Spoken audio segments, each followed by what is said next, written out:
Alrighty, BoobTubes and TikTok land. So something very interesting on the BBC came up, especially afterwards, after the news going through what happened down in Rochdale, and then this pops up, and again, try and watch this being objective and not confirmation biased. And by confirmation biased, I mean, like, well, number one, it's about a white girl falsely accusing Asian dudes, lots of them, of rape. And as it's transpired, apparently, it was all false. Now, again, confirmation biased. That means like you take this on face value and leave your preconceptions at the door, or try your hardest.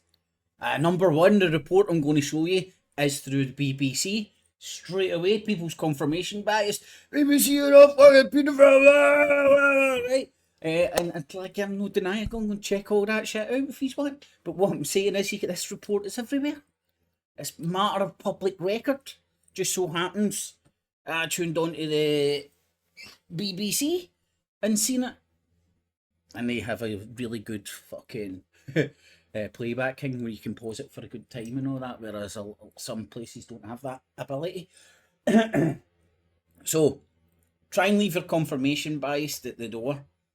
Watch this and allow yourself to be a conspiracy theorist. That means you're allowed to come up with theories, but not based on preconceptions. So try and leave your preconceptions, your confirmation bias at the door. Anywho, hopefully you get what I mean. So listen to this, man. This is fascinating. I know where my head's went to, and that's based on my preconceptions.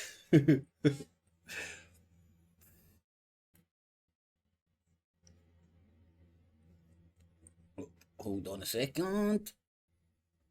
I need to push a button. See, always perfectly prepared I am. Always. Right, now I need to just take that back a ball here. Centred on a luxury clothing store. You're watching BBC News. Right. Go. Now, last year, 22-year-old Eleanor Williams was jailed for 8.5 years after falsely claiming she'd been raped by multiple men and trafficked by an Asian grooming gang. Her lies caused an outpouring of anger and several protests in the town of Barrow in Cumbria. And now a BBC documentary reveals the extent of her deceit. Our investigative reporter Anna Collinson has the story, and a warning that you may find some of the details in this report upsetting.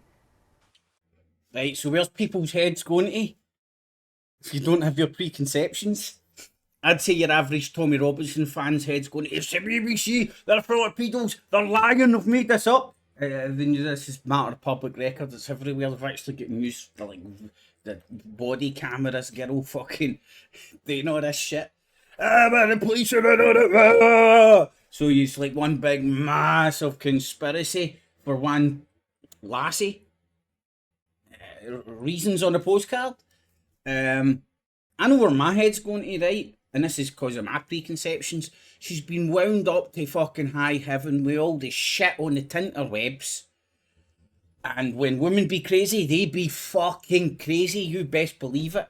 I'm not saying all women. I'm just saying when they are fucking nuts, they are fucking nuts in my experience. Capable of all sorts of craziness that people can't understand. So poor lassie, this is my theory, she's been wound up, tuned to the moon with all the internet shit about the Asian grooming gangs all coming to get us. And she's went out and fucking, well, let's see what the footage says. But remember, well, fake news, BBC, bad, Jimmy Savile. I guess you can probably guess what's going to happen. If you just listen. This is the moment Eleanor Williams was arrested in 2020. So being in breach of your court bail in relation to charges of perverting the course of justice. A court would later find that she had repeatedly lied about being raped, which legal experts stress rarely happens. Right, so the lists are on now and we're recording. So these two... Exclusive police footage shows Williams' deception began 3 years earlier when she said she'd been raped at a party. She withdrew her involvement, but a year and a half later, she makes a fresh allegation. So I was trying to push him out the door. Couldn't. He had a knife, he was waving it around. Notice her bruised cheek, which a judge later decides is self-inflicted. Just weeks after this, she claims she's being trafficked and raped by a gang of Asian men. Whichever man was willing to pay the most money, you go with. They tell us they can treat us how we want because they're white trash. It was, we need to do something to help this girl. What is going on? She describes the properties she was forced to go to in great detail. It wasn't like a house, it was more like a roller shop. Corner shop. The police treated Williams like a victim, but suspicions began to arise after they spent 2 days driving her around a town she said she'd been recently trafficked to and was unable to provide any leads. Was it on that route that you took us on, or was it somewhere else? I don't know. Not sure. And what it ended up being was me driving around fairly aimlessly, just in the hope that something might look familiar to Ellie. That's when I first started wondering myself personally. He's in on it too! The following week, her lies unravel further when police are called to her home. You alright? Injured and seemingly intoxicated, she makes more claims of being trafficked. An investigation takes place, and this is the innocent young man she accuses. CCTV from that night shows the pair met by chance in Preston when he asks her for a lighter. It's Williams who pursues a conversation. She's then seen on camera in Barrow and Furness walking home with no visible injuries. But when police arrive at her flat 20 minutes later, this is what they find. I'll help you. I'll help you. She'll get you an ambulance. She took her scone, didn't she? In court, a judge ruled these injuries were self-inflicted and that she was play acting. Weed. Okay. He also found there was no evidence that she was mentally unwell. Every single allegation she made, we still investigated because there might have been some truth in some of this. And it was really important that if there was, we found it.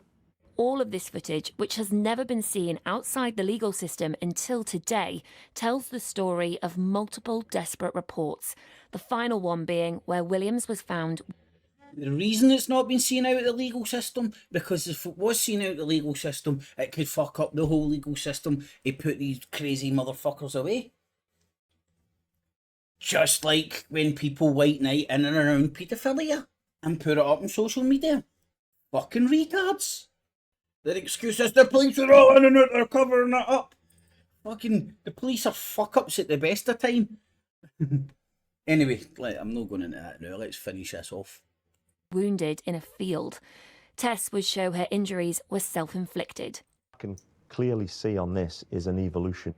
You've got an awful allegation in 2017, a much worse allegation in 2019, and then weeks later, boom, it properly snowballs into a massive, multi-handed, organised crime group. Cumbria police say this is a totally unique case and want to reassure genuine victims that they will be supported. Williams' lies about an Asian grooming gang led to a spike in hate crime in Barrow and damaged the mental health of the men she wrongly accused. And yet, we may never know. Why did she lie? Anna Collinson, BBC News. So why did she lie? Answers on a postcard. But whatever happened, man, that poor wee lassie's been through the ringer to act that fucking nutbarish, innit? I can understand people getting so riled up with the shit they watch online to maybe do something like that. And as I said, when women be crazy, man, they be motherfucking crazy. Most of you dudes out there will know exactly what I'm talking about. And when women are crazy, they're capable of fucking shit like that. But answers in the postcard, is this like some sort of big corruption to hide paedophilia or something? Is this just, have they pulled this case out to try and paper over the cracks of Rochdale? Answers on a postcard. Catchies.